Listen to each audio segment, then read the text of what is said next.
Saya amat tertarik dengan pemerhatian Zakbar berkenaan dengan cabaran kemiskinan orang Melayu, dan dalam artikel yang ditulis 100 tahun yang lalu, beliau telah memerhatikan dan berkongsi dalam satu artikel yang keluar dalam Melayu pada tahun 1923 berkenaan dengan cabaran-cabaran orang Melayu, khususnya dalam minda mereka.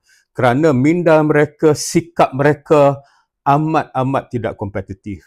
Dan Zakbar juga memberikan penyelesaiannya, iaitu orang Melayu boleh keluar daripada kemiskinan melalui ilmu dan juga kerjasama.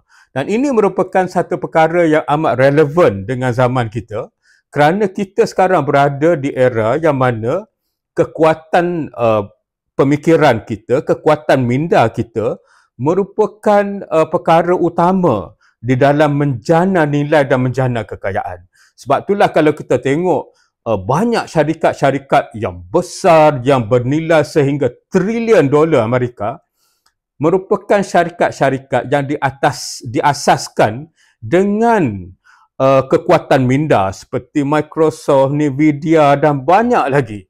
Dan ini sepatutnya memberikan kita semangat, sebab Allah Subhanahu Wa Taala telah memberikan setiap daripada kita satu otak.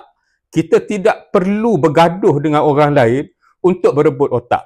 Jadi apa yang perlu kita buat ialah menajamkan otak kita agar ianya mampu untuk menjana pelbagai perkara baru, menyelesaikan masalah orang, dan insya-Allah ini dapat membantu kita untuk berada dalam keadaan yang lebih baik.